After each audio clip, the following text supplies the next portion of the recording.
My name is John Mearsheimer, and I teach at the University of Chicago.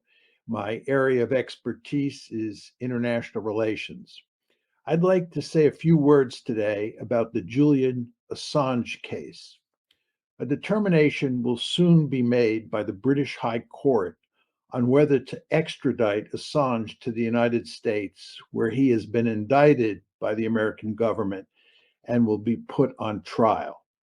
I am asking the court not to extradite him and instead to set him free. I believe this is a straightforward case. Let me explain. For starters, the case involves a wide variety of classified documents that Chelsea Manning, who was a government employee, leaked to Julian Assange, a journalist who ran WikiLeaks, a famous website that publishes classified and private documents that were not supposed to see the light of day. Manning was caught and punished because she was a government employee and she broke the law by leaking material that was classified to Assange. But Assange is a journalist and he did not break the law, as it is commonplace for journalists to publish classified information that is passed on to them by government insiders.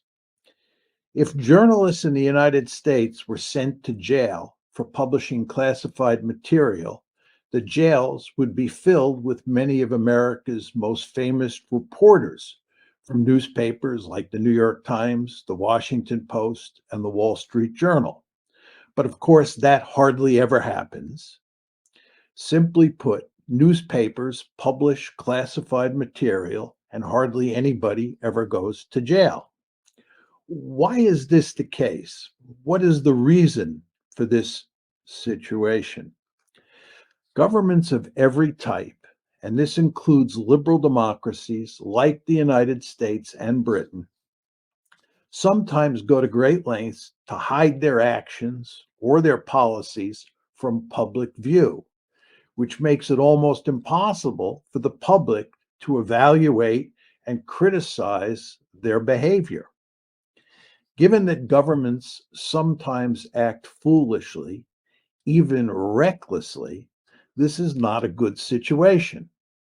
Thus, a rich tradition has developed over time in the United States where insiders leak information about classified policies to journalists who publicize the information so that the public can evaluate it and push back hard against misguided policies. The most famous case that illustrates this phenomenon involves the famous Pentagon Papers, which were a multi volume study of the American decision to enter the war in Vietnam in the 1964-65 period and then escalated in subsequent years. Daniel Ellsberg, who was an insider and had access to classified material, leaked the papers in 1971 to the New York Times, which subsequently published them. The story in those documents was starkly at odds with what the Johnson administration had been telling the American people about U.S. policy in Vietnam. By most accounts at the time, and certainly since then, both Ellsberg and the New York Times performed an important public service.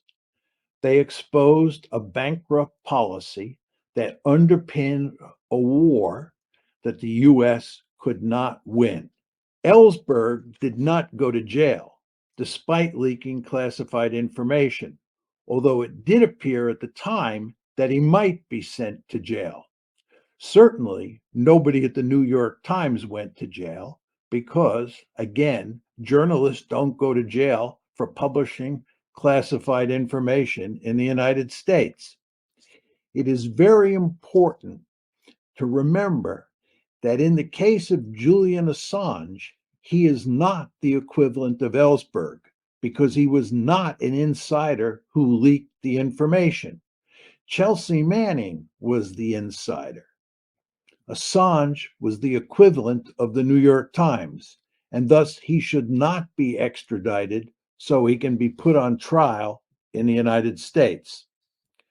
Unsurprisingly, government leaders do not like leaks unless they do the leaking, which they frequently do.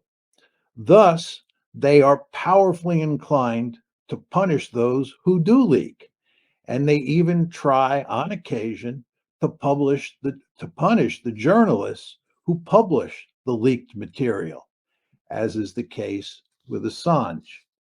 It is fair game for governments to go after leakers, but it is not acceptable for governments to go after journalists. Indeed, it would directly undermine freedom of the press, which is essential for monitoring governments and holding them accountable when they pursue misguided policies. In fact, one of the main reasons that the US government is so determined to put Assange behind bars is that he has exposed malfeasance by US policymakers. In my opinion, that is all for the good and essential for making a liberal democracy like the United States work as efficiently and wisely as possible. Two final points. First, it is important to emphasize that nobody was hurt because of the documents that Assange published. Nobody's life was put in danger because of what he posted on WikiLeaks, and certainly nobody was killed. For sure, the misguided actions of many US policymakers were exposed because of what Assange did, but that, in my opinion, is all for the good. Second, Assange has already paid a huge price for his actions. He has effectively been in prison for years. Sending him to the United States, where he is likely to be convicted and sentenced to a long jail term, would be a case of cruel and unusual punishment. For all these reasons, I respectfully ask the British High Court not to extradite Assange to the United States. In my opinion, that would clearly be the right decision. Thank you.